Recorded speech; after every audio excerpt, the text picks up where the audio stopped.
इस वक्त की बहुत बड़ी खबर आपको बता दें, भारत सरकार ने पबजी समेत चीन के कुल 118 मोबाइल ऐप बैन कर दिए हैं। पबजी को बैन कर दिया गया है।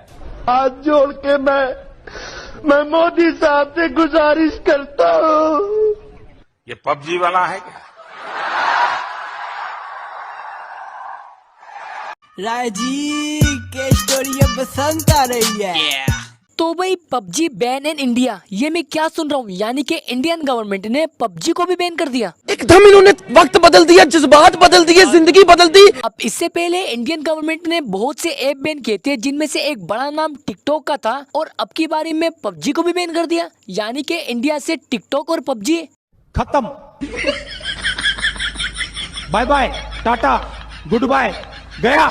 देखो भाई, इंडिया में पबजी बैन होने के बाद जिस तरह पाकिस्तान में पबजी बैन होने के बाद कई लोग खुश थे, बिल्कुल उसी तरह इंडिया में भी कई लोग खुश होंगे। बल्कि कुछ लोगों को तो पबजी बैन न्यूज सुन के कुछ इस तरह का रिएक्शन आया होगा।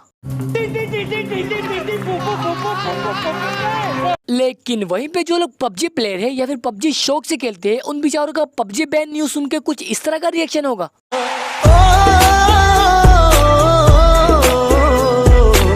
देखो भाई, जिस तरह से पाकिस्तान में पबजी बैन होने के बाद पाकिस्तान 1 से 2 साल ई स्पोर्ट में पीछे रह गया, बिल्कुल इसी तरह अगर इंडिया में भी पबजी बैन रहा तो इंडिया भी ई स्पोर्ट में 1 से 2 साल पीछे रह जाएगा। और ऐसा सिर्फ मैं नहीं कहता, बल्कि इंडिया के बड़े गेमर मोर्टल वो भी यही कहते हैं। हम लोग सब 1 साल पीछे खिंच चुके हैं। 1 साल पर हर एक इंडिविजुअल जितना भी है यहाँ पे, सब लोग 1 साल पीछे खिंच चुके हैं इस वक्त। That's it. तो जितने भी मजे करेंगे और कुछ नहीं।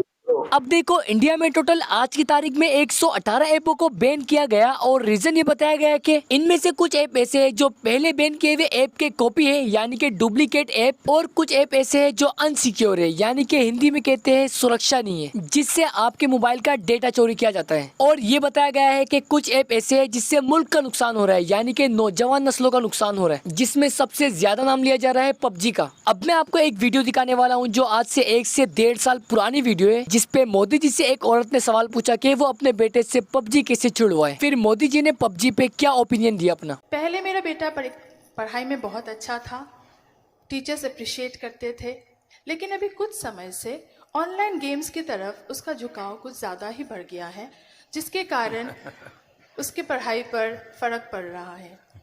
मैंने उसे बहुत समझाने की कोशिश की है, लेकिन मुझे लगता है मैं असफल हूँ। कृपया मेरा मार्गदर्शन कीजिए कि मैं इस स्थिति को कैसे संभालूं। धन्यवाद। ये पबजी वाला है क्या?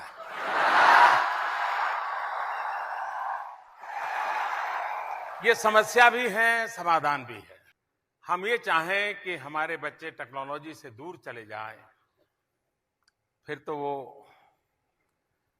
एक प्रकार से अपने सारी जिंदगी से एक प्रकार से पीछे की तरफ जाना शुरू होगा, और इसलिए उसको ये टेक्नोलॉजी के संबंध में प्रोत्साहित करना चाहिए। लेकिन उस टेक्नोलॉजी का क्या उपयोग करता है? क्या टेक्नोलॉजी उसको रोबोट बना रही है क्या, या इंसान बना रही है? अगर माँ बाप थोड़ी रुचि लें, कभी खाना खाते समय चर्चा करें टेक्नोलॉजी की, कि बताइए भाई इन दिनों क्या चल रहा है, टेक्नोलॉजी के क्षेत्र में क्या नया आया है, किस प्रकार के नए नए ऐप्स आए हैं, उसमें क्या होता है, तो उस बच्चे को लगेगा कि मैं जो कर रहा हूं, मेरे माँ बाप हो सकता है मेरी मदद करेंगे।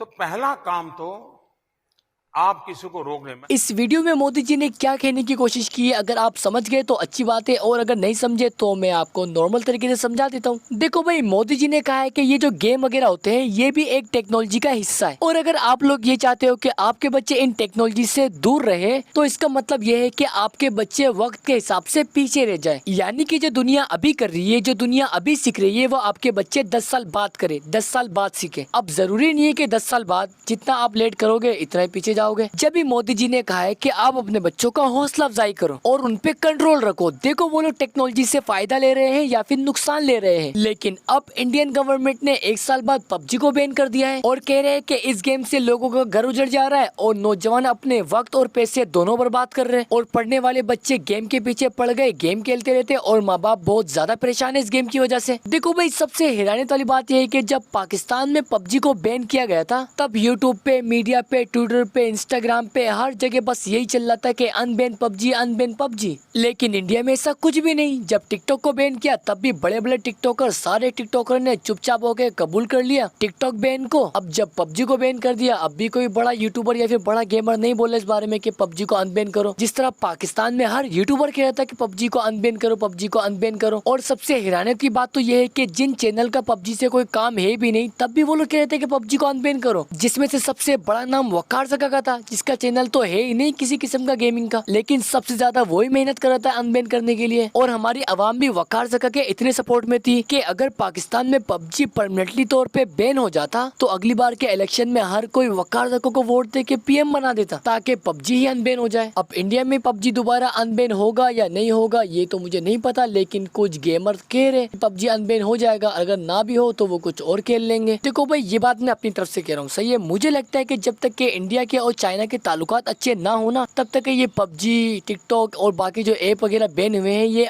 अनबैन नहीं होंगे। तो बस आज के लिए इतना ही। अगर वीडियो पसंद आए तो like, comment, share and subscribe. और ये सब्सक्राइब करो, सब्सक्राइब के बाद इस बेल आइकन को जरूर दबाओ।